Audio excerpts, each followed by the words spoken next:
The apartment above mine doesn't exist. At least, that's what the landlord told me.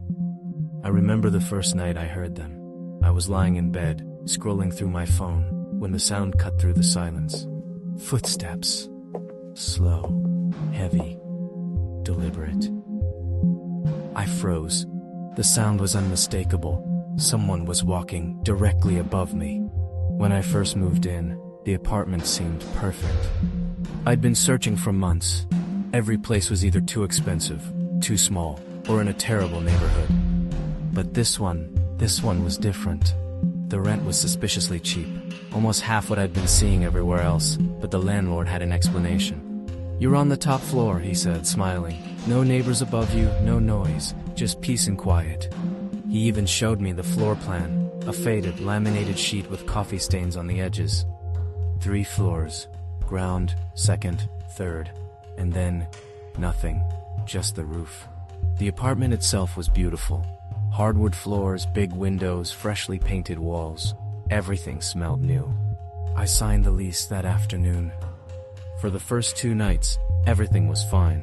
Quiet, peaceful. I even joked with a friend that I'd finally found my sanctuary. Then came the 3rd night. I was in bed again, same position, same time, around 11:30 p.m.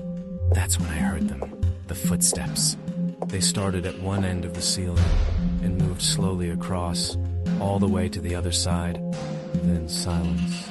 And then they came back, the exact same path, over and over, like someone was pacing. I told myself it was the pipes, old building, settling foundation, anything rational. But pipes don't stop, and they don't pace. On the 3rd night of this, I'd had enough. My heart was pounding as I reached for the broomstick in my closet. My hands were shaking. I stood there for a full minute, just staring at the ceiling, listening. The footsteps were right above my bed, back and forth, back and forth. I raised the broomstick and knocked 3 times.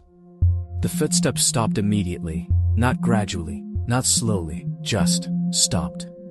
Complete silence. I could hear my own heartbeat, my breathing, the hum of my refrigerator in the kitchen. And then 3 knocks. Same rhythm I'd used, same spot, right above my bed. Something was responding to me. The next morning, I called in sick to work. I couldn't sleep, couldn't think. I needed to know. I needed to see what was up there. I went to the stairwell. The building was old. The stairs were concrete, echoing with every step I took. I counted as I climbed. Ground floor, 2nd floor, 3rd floor, my apartment. But when I looked up, the stairs kept going. Another half flight, and then a wall. Not a door, not another floor, just a white wall where there should have been a 4th floor. I climbed the last few steps slowly. My legs felt like lead.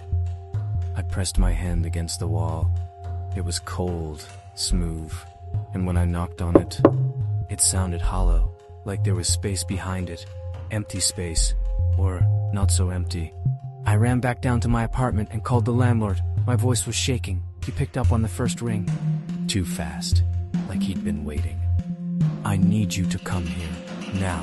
There's something wrong with this building." He arrived in less than 10 minutes. When I opened the door, his face was pale, sweating. I took him to the stairwell, showed him the wall. He stared at it for a long time without saying anything. His hands were trembling. Then he looked at me, really looked at me, and I saw something in his eyes I didn't expect. Pity. "You should have left after the first night," he said quietly. They don't like when people stay." He said they. That's when I noticed it. A small hole in my bedroom ceiling. Fresh. The plaster dust was still on my pillow.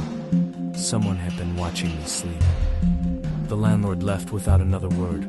I heard his car start, heard him drive away fast, too fast. That night, I tried to leave. I packed a bag, grabbed my keys, but when I reached for the door handle, it wouldn't turn. The door was locked, from the outside. And then I heard them, the footsteps, but not above me this time, in the hallway, outside my door. Slow, heavy, getting closer. I ran to the bathroom, locked the door, turned on every light. I was shaking so hard I could barely stand. I stared at myself in the mirror, trying to ground myself, trying to stay calm. That's when I saw it, in the mirror, on the back of my neck, black dust, moving. I reached up to touch it, and it scattered, like it was alive. And then, footsteps, directly above me, in the bathroom ceiling. I don't remember much after that. I think I passed out. When I woke up, it was morning. The door was unlocked. I left everything behind. My furniture, my clothes, everything. I just ran.